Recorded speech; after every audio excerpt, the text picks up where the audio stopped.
My husband has gotten so weak and cowardly that I made a contract demanding he toughen up, gain weight, and stop seeing his friends. I feel like this is the only way our marriage will survive.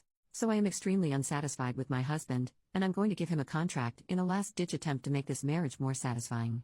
It's still functional right now, but I haven't totally given up on it being a joy in my life just yet. My husband, 34 male, and I, 31 female, were set up by family members almost 7 years ago. Our families are conservative and value marrying young, and we were both getting a little old to be unmarried by their standards. We've been married for 6 years, and had 2 daughters, 5 and 2. He's an accountant, I'm at home with the kids now and will eventually go back to working. In the course of our marriage, a bunch of problems have developed. I'll explain them, why they bother me, and what I did about them.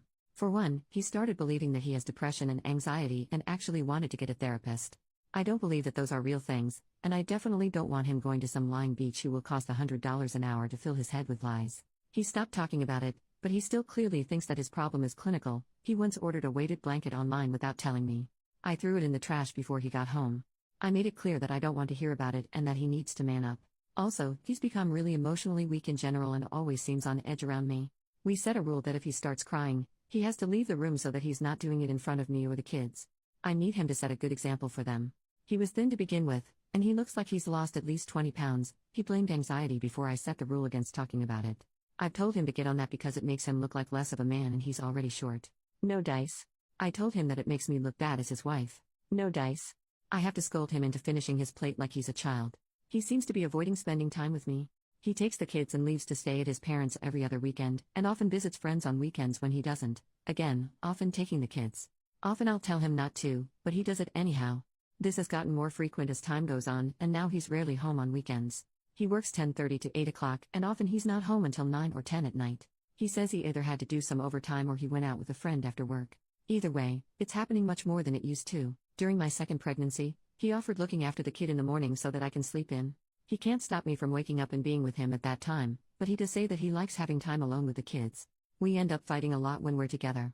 It's mostly because if he's not around a lot, I have to get at all my grievances with him while I have him. I feel like part of the reason why he comes home late is so the kids won't see us fighting. He's best friends, or at least used to be. He doesn't talk to me much about his friendships anymore, with this gay couple. Now, I'm a live and let live type, but my husband seems like the type to be especially vulnerable to their influences. Right after we married, he told me that he's not a very intimate person but that we could make love as often as I want. In general, he shows very little lust, and essentially none in recent years, and I don't want them confusing him about who he is or what he wants. He also takes our daughters around them. I'm not sure how comfortable I am with that.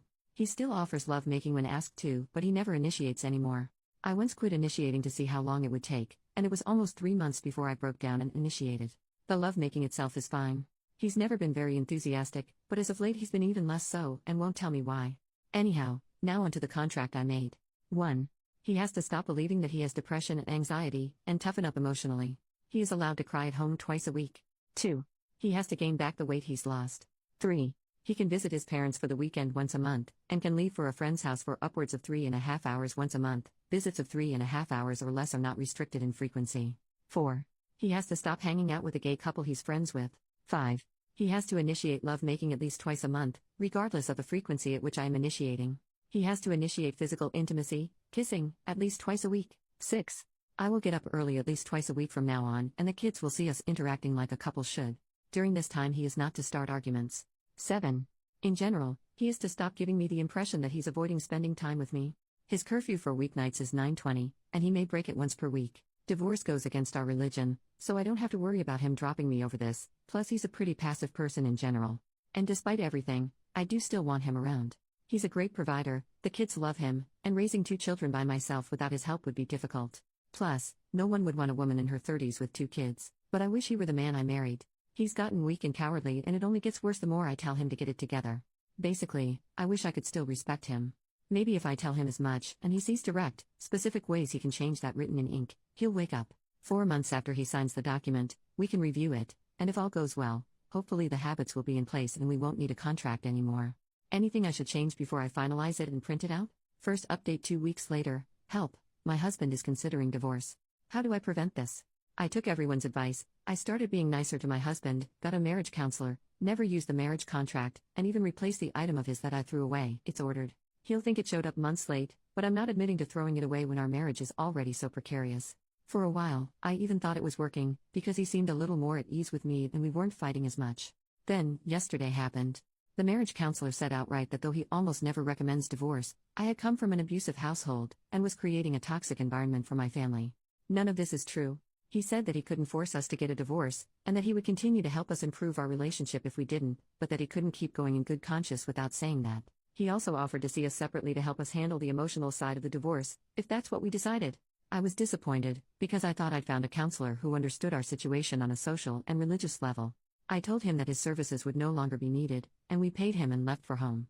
I told my husband on the way back that the counselor was just trying to double his profits by seeing us separately instead of together, and he forced a laugh. Then he started asking questions about how I treat the girls. I treat them fine.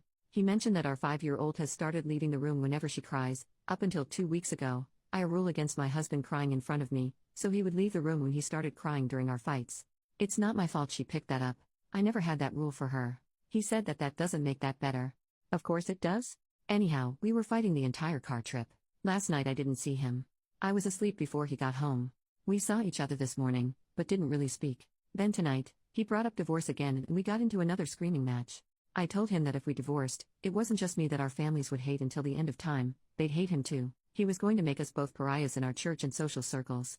Then he took the kids and left to God knows where, saying that he didn't care because he couldn't live like this anymore. I'm terrified right now and I don't know how to talk him out of doing this. What do I do? Second update, how to win a custody battle.